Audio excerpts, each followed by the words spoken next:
Assalamualaikum warahmatullahi wabarakatuh.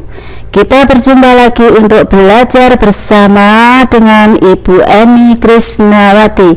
Mudah-mudahan apa yang kita lakukan ini dicatat sebagai amal ibadah kita yang diterima. Amin, amin, amin ya robbal alamin. Pada kesempatan ini kita akan belajar tentang uji hipotesis. Uji hipotesis adalah cabang ilmu statistika inferensial yang dipergunakan untuk menguji kebenaran suatu pernyataan secara statistik dan menarik kesimpulan apakah menerima atau menolak pernyataan tersebut. Adapun langkah-langkah dalam uji hipotesis adalah yang pertama adalah menentukan hipotesisnya, yang kedua memilih statistik uji dan menghitung nilainya, yang ketiga menentukan taraf signifikansi, yang keempat menentukan daerah kritis, dan yang kelima adalah membuat keputusan uji dan membuat kesimpulan, yaitu menentukan hipotesis. Apa itu hipotesis? Hipotesis merupakan pernyataan atau dugaan sementara yang dibuat untuk diuji kebenarannya. Di sini nanti ada dua hipotesis. Yang pertama adalah hipotesis nol, yang kedua adalah hipotesis alternatif. Hipotesis nol nanti diberi notasi H0. Ini merupakan dugaan awal. Sedangkan hipotesis alternatif diberi notasi H1. Ini adalah lawan dari H0 ini, tersangka mu untuk satu sampel. Berikutnya adalah jenis pengujian hipotesis. Nanti di sini ada uji hipotesis satu arah, ada uji hipotesis dua arah. Yang uji hipotesis satu arah nanti ada yang seperti ini, yang namanya uji hipotesis sisi kiri. Nah, nanti syaratnya seperti ini. H0 nya itu mu lebih besar atau sama dengan mu0, H1 itu mu nya lebih kecil daripada mu0. Kemudian kalau digambarkan dalam kurva normal, di sini nanti ada yang namanya daerah kritis. Daerah kritis itu yang dilihat di sini. Ini daerah kritis itu yang di sini. Apa itu daerah kritis? Ya, kita pelajari setelah yang satu ini. Nah, berikutnya ada yang uji hipotesis sisi kanan. Syaratnya apa? Syaratnya ini H0 mu-nya itu kurang atau sama dengan mu0. Kemudian untuk hipotesis alternatifnya mu itu lebih besar dari mu0. Kalau kita gambarkan dalam kurva normalnya nanti, nah kita melihat dari hipotesis alternatif di sini. Nah, di sini ada di sisi kanan daerah kritisnya, makanya disebut sisi kanan. Kemudian yang uji hipotesis dua arah. Dua arah itu nih, H0 nya itu mu sama dengan mu0, H1 nya mu tidak sama dengan mu0. Nah, untuk melihat daerah kritis kan dari H1. Nah, di sini tidak sama dengan, itu kan bisa kurang dari, bisa lebih dari. Jadi kalau digambar pada kurva normalnya seperti ini daerah kritisnya. Sekarang kita lihat H0. H0 di sini ada sama dengan, H0 ada sama dengan, di sini juga sama dengan. Oh, berarti ciri dari H0 itu mengandung sama dengan. Ingat-ingat, ciri H0 mengandung sama dengan. Oke. Nah, sekarang kita ambil contohnya untuk menentukan penentuan H0 dan H1. Contoh yang pertama. Menurut seorang ahli sosial kependudukan, rata-rata pengeluaran penduduk desa per bulan kurang dari 3 juta rupiah. Apakah hal itu benar? Nah, di sini bagaimana cara menentukan H0 dan H1-nya. Nah, sekarang kita cermati di sini. Di sini ada kata-kata rata-rata pengeluaran penduduk desa per bulan kurang dari 3 juta rupiah. Kalau kita tuliskan, nah berarti mu-nya kurang dari 3 juta. Nah, tanda ini yang kita perhatikan. Ini kan tidak mengandung sama dengan. Yang mengandung sama dengan tadi cirinya siapa? Cirinya H0. Oh, berarti ini adalah ada di H1. Berarti ini miliknya H1. Nah, berarti H1 mu kurang dari 3 juta. Nah, H0 nya bagaimana? H0 nya ya negasinya ini, negasinya lawannya. Kalau di sini lebih kecil berarti di H0 ya lebih besar atau sama dengan. Nah, di sini ini namanya pengujian satu arah. Lebih kecil tadi adalah satu arah kiri namanya. Contoh yang kedua. Menurut seorang dokter paru, proporsi orang yang kanker paru-paru akibat merokok rata-rata lebih dari 30%. Apakah hal itu benar? Nah, bagaimana menentukan H0 dan H1-nya? Di sini kita lihat rata-ratanya lebih dari 30%. Kalau kita tuliskan berarti mu lebih dari 30%, lebih dari, tidak mengandung sama dengan, berarti ini miliknya H1. Nah, H0 nya berarti ya negasinya, lebih dari negasinya ya kurang dari atau sama dengan. Nah, di sini namanya pengujian satu arah. Arah apa? Arah kanan. Berikutnya contoh yang ketiga. Menurut sebuah artikel, rata-rata jantung berdetak sebanyak 60 kali per menit. Apakah itu benar? Nah, di sini H0-nya bagaimana menentukannya? Nah, di sini ada rata-rata jantung berdetak sebanyak ini. Di sini tidak ada lebih dari, tidak ada kurang dari. Berarti di sini mu sama dengan 60. Kalau sama dengan jelas ya mengandung sama dengan, miliknya siapa? Miliknya H0. Oke, betul sekali. Jadi ini H0. Nah, H1 nya bagaimana? Ya lawannya ini, lawannya sama dengan ya tidak sama dengan. Nah, tidak sama dengan. Nah, pengujian yang seperti ini namanya pengujian dua arah nanti. Contoh berikutnya. Menurut kepala sekolah, rata-rata nilai siswanya minimal 80. Apakah itu benar? Nah, kita lihat rata-rata nilai siswa berarti nih minimal berarti 80 boleh ya. Berarti di sini mu lebih besar atau sama dengan 80. Lebih besar sama dengan, mengandung sama dengan. Berarti milik siapa ini? Ini miliknya H0. Nah, H1 nya bagaimana? Ya negasinya ini, lawannya ini. Berarti di sini adalah lebih kecil. Nah, pengujian yang seperti ini adalah pengujian satu arah kiri, kurang dari kiri. Contoh yang kelima. Sebuah minuman kaleng berisi 200 ml. Namun Andi tidak percaya dan mengatakan isi kurang dari itu. Apakah itu benar? Nah, di sini H0-nya kita lihat. Isi kurang dari, berarti kita tulis seperti ini, tidak mengandung sama dengan, berarti miliknya H1. Berarti di sini ya negasinya. Nah, contoh berikutnya. Seorang dosen mengatakan bahwa rata-rata nilai yang diperoleh mahasiswa di ujian mata kuliahnya tidak ada yang lebih dari 70. Apakah itu benar? Nah, di sini kita lihat tidak ada yang lebih dari, berarti apa artinya? Berarti mu-nya kurang dari atau sama dengan. Mengandung sama dengan, berarti milik siapa ini? Milik H0. Oke. H1 nya berarti ya lawannya ini, berarti lebih dari. Nah, pengujian seperti ini satu arah atau dua arah? Iya, satu arah, betul sekali, arah kanan. Paham ya? Untuk menentukan H0 dan H1 seperti itu. Kemudian langkah berikutnya adalah memilih statistik uji. Nah, memilih statistik uji ini kita melihat dari banyaknya sampel. Kalau banyaknya sampel yang diambil itu lebih dari atau sama dengan 30, maka di sini nanti statistik uji yang dipakai adalah statistik uji Z. Berarti menggunakan tabel Z. Nah, rumusnya bagaimana?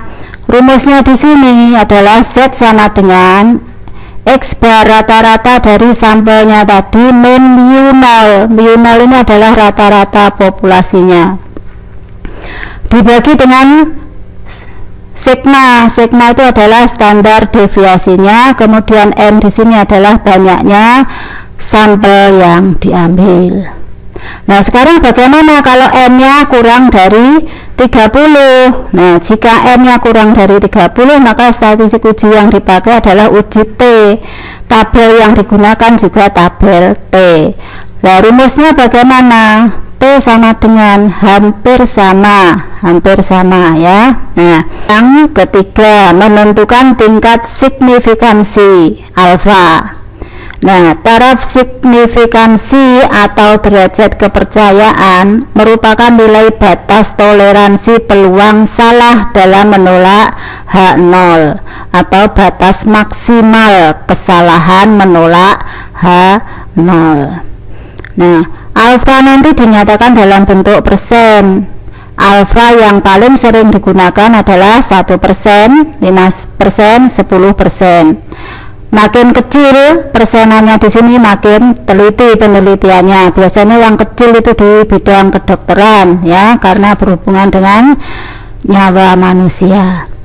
Nah, besarnya alfa tergantung dari tujuan dan inti permasalahan penelitian. Berikutnya adalah langkah keempat, menentukan daerah kritis. Nah, bagaimana menentukan daerah kritis? Nah, seperti yang Bu Eni bilang tadi, kita pelajari sekarang. Nah, di sini dalam uji hipotesis satu arah, tadi kan ada uji hipotesis sisi kiri, gambarnya tadi kan seperti ini. Nah, ini merupakan daerah kritis itu di sini, daerah kritis. Nah, ini batasnya di sini. Jadi yang ini adalah daerah kritis, kita singkat saja DK, daerah kritis. Di mana luas daerah kritis ini sama dengan alfa. Alfa tadi apa? Taraf signifikansinya tadi. Nah, kemudian di sini mencari batasnya di sini. Nah, ini dilihat pada tabel Z. Kalau sampelnya lebih besar dari 30, kemudian bisa menggunakan T. Jadi kita ini melihat nilai n-nya. Kalau n lebih besar sama dengan 30, kita pakai tabel Z. Kalau kurang dari 30, kita pakai tabel Z. Kita cari pada tabel. Kalau di sini tadi daerah kritis, daerah menolak H0. Nah, yang di sini berarti sebaliknya di sini ya, daerah penerimaan DP. DP itu daerah penerimaan. Daerah penerimaan H0. Berarti nanti kalau Z-nya ada di sini, berarti H0 diterima. Kalau ada di sini, berarti H0-nya ditolak, seperti itu. Nah, kita lihat ini lah. Nah, kalau Z kurang dari min Z alfa, berarti H0-nya ditolak. Berarti kalau Z-nya lebih dari ini, min Z alfa, berarti H0-nya diterima. Ini tulis salah satu saja biar mudah diingat ya. Nah, sekarang uji hipotesis sisi kanan. Tadi kan digambarkan seperti ini. Daerah kritisnya ada di sebelah kanan, DK-nya di sini. Alfanya ya sama luasnya sama dengan alfa. Nah, di sini batasnya bisa dilihat pada tabel. Nah, melihatnya Z apa T itu tergantung dari apa tadi? Banyaknya sampel yang diambil. Oke. Nah, berarti yang sebaliknya sini itu adalah daerah penerimaan H0. Nah, luasnya ya 1, luas keseluruhan kemarin kan 1 dikurangi alfa ini. Nah, nanti kalau hitung-hitungannya Z-nya itu lebih besar dari Z alfa, nah, maka H0-nya ditolak. Kan ada di daerah kritis, berarti nanti H0-nya ditolak. Sebaliknya, jika Z itu lebih kecil daripada Z alfa, berarti di sini dah. Nah, berarti nanti H0 diterima. Gitu ya. Nah, berikutnya yang uji hipotesis dua arah. Gambarnya tadi kan seperti ini. Nah, ini sama daerah kritisnya di sini, luasnya berarti, nah hati-hati, luasnya bukan alfa karena di sini dua arah, berarti ya alfanya dibagi dua, sini dengan sini. Perhatikan di sini, alfanya nanti dibagi 2. Nah, berarti nanti di sini ya min Z alfa per 2, melihatnya setelah alfa dibagi 2, melihat pada tabel, atau bisa min T alfa per 2. Nah nanti luasnya sama, yaitu alfa per 2 tadi. Nah, di sini bisa dilihat pada tabel Z alfa per 2, kemudian ini. Nah, berarti di sini yang daerah penerimaan H0 itu di sini. Nah, ini DP H0. Luasnya ya 1 min alfa ini tadi. Nah, sekarang kalau Z-nya itu nanti ketemu dalam hitung-hitungannya, Z-nya ketemu kok ada di sini atau di sini. Nah, jadi Z kurang atau sama dengan min Z alfa per 2, atau Z-nya itu lebih besar dari Z alfa per 2, maka di sini H0-nya ditolak. Sebaliknya, kalau Z-nya nanti terletak di sini, berarti lebih besar dari min Z alfa per 2 dan kurang dari Z alfa per 2, maka H0-nya diterima. Begitu ya uji hipotesisnya. Sekarang yang terakhir yaitu langkah kelima, menentukan keputusan uji dan membuat kesimpulan. Keputusan uji tadi bisa menerima H0. Kalau menerima H0 berarti keadaan sebenarnya H0-nya benar. Kemudian kalau menolak H0 berarti keadaan sebenarnya ya H0-nya salah. Itu ya keputusannya. Sekarang berikutnya adalah contoh yang pertama. Ada yang mengatakan bahwa jarak yang ditempuh sebuah mobil secara rata-rata kurang dari 20.000 km per tahun. Untuk menguji pendapat ini diambil sampel acak sebanyak 100 pemilik mobil dan mereka diminta untuk mencatat kilometer yang telah ditempuhnya. Ternyata rata-rata jarak yang ditempuh adalah 23.500 km dengan simpangan baku 3.900. Apakah Anda sependapat dengan pernyataan tersebut? Nah, maka di sini kita uji. Nah, dengan menggunakan taraf signifikansi 5%. Nah, dalam uji hipotesis tadi kan langkah yang pertama adalah merumuskan hipotesis. Nah, kita tentukan dulu H0 dan H1-nya. Nah, kita cermati lagi di sini. Di sini ada rata-rata kurang dari 20.000. Kalau kita tuliskan mu kurang dari 20.000, tidak mengandung sama dengan, berarti miliknya siapa? Miliknya H1. Oke. Nah, berarti H0-nya ya lawannya ini, berarti H0-nya lebih besar atau sama dengan. Nah, ini rumusan hipotesisnya. Berikutnya adalah langkah kedua, memilih statistik uji. Untuk memilih statistik uji kita tulis dulu yang diketahui.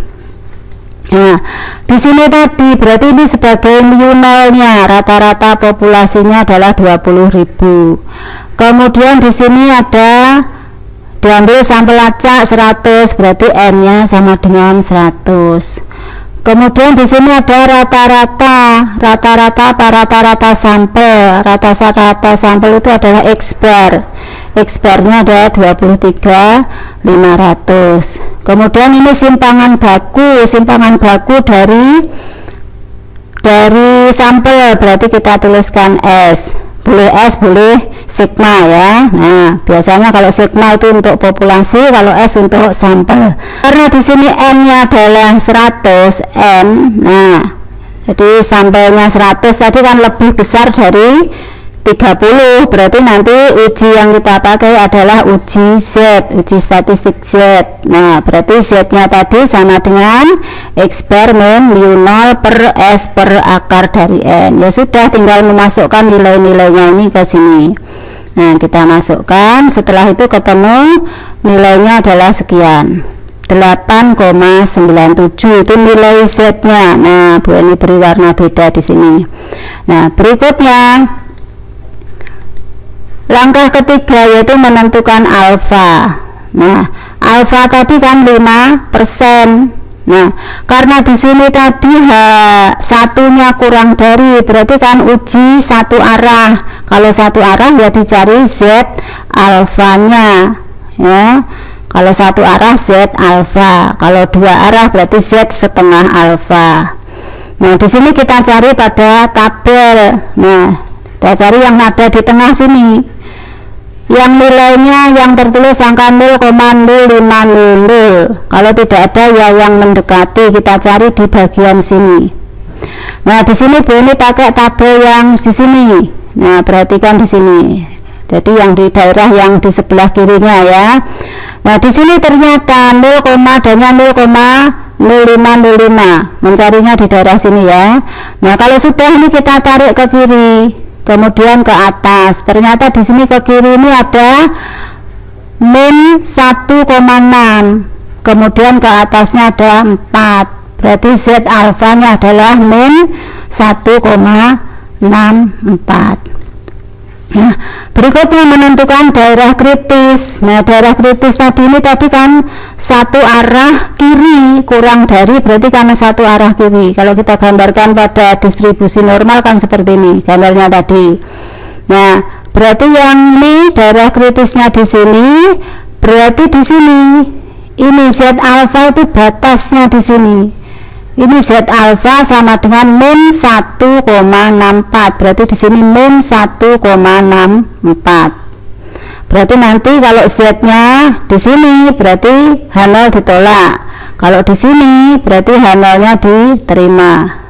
Nah, ternyata di sini tadi sudah dihitung, Z-nya itu ketemu 8,97. Kalau di sini min 1,64 berarti 8,97 kan berada di sebelah sananya. Ya, kira-kira di sini begitu.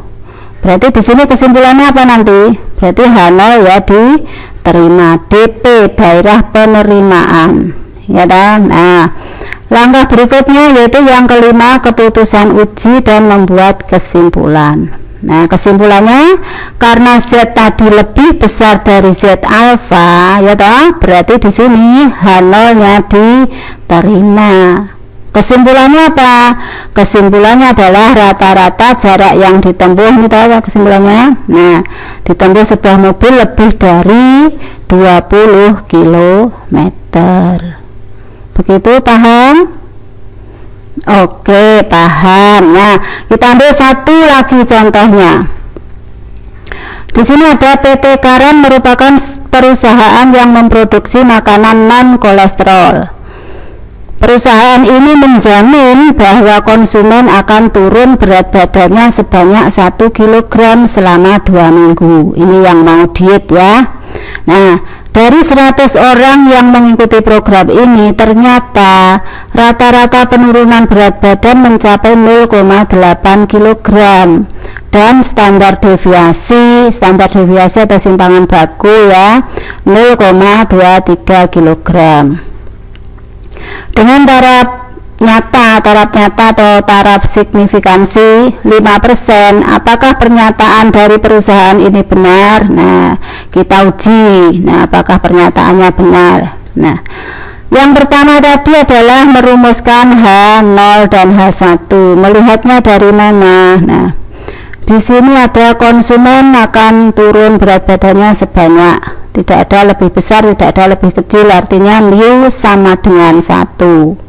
Sama dengan, berarti milik siapa tadi? Yang mengandung sama dengan miliknya H1. Ya dah?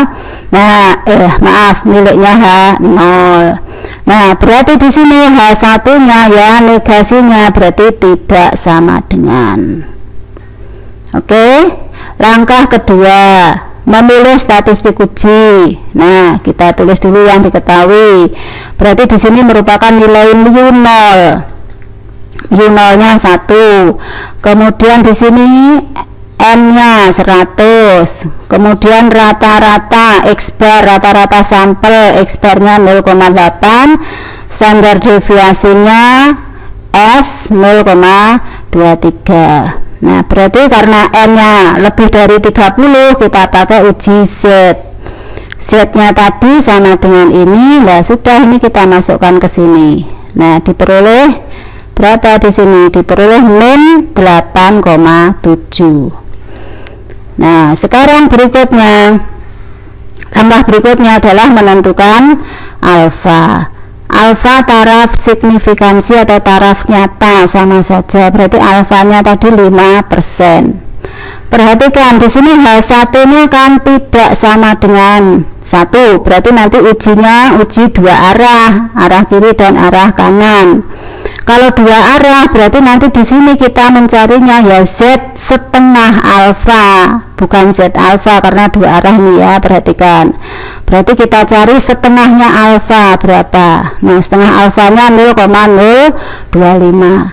Kalau sudah 0,025 kita cari pada tabel seperti tadi yang di tengah tadi. Nah, kemudian kita tarik ke kiri. Kita tarik ke kiri ternyata ada angka min 1,9, kemudian ke atasnya ada angka 6. Oh, berarti nilai dari Z 0,025 itu sama dengan min 1,96. Setelah itu yang langkah keempat, kita menentukan daerah kritis. Kalau tadi uji dua arah, berarti arah kiri arah kanan seperti ini gambarnya. Di sini tadi daerah kritisnya berarti batasnya ini di sini ya min ini.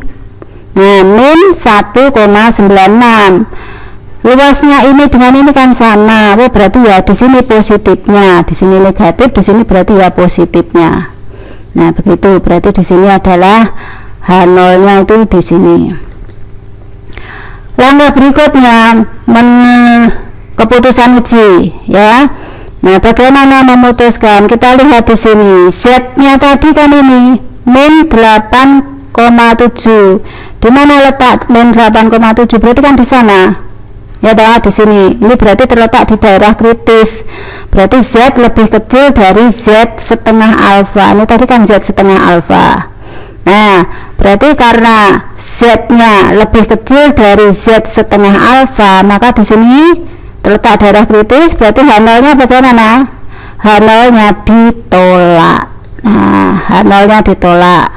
Nah, jadi kesimpulannya apa? Kesimpulannya yang menunjukkan bahwa penurunan berat badan kurang dari 1 kg. Di sini tadi kan berat badannya sama dengan, kalau ditolak berarti ya kan terletak di sana berarti kurang dari 1 kg. Begitu, paham ya? Mudah-mudahan kalian semua bisa paham semuanya. Alhamdulillah, selesai sudah belajar kita kali ini. Mudah-mudahan kalian semua bisa berhasil meraih cita-cita ya. Beni mohon maaf jika ada kesalahan. Wassalamualaikum warahmatullahi wabarakatuh.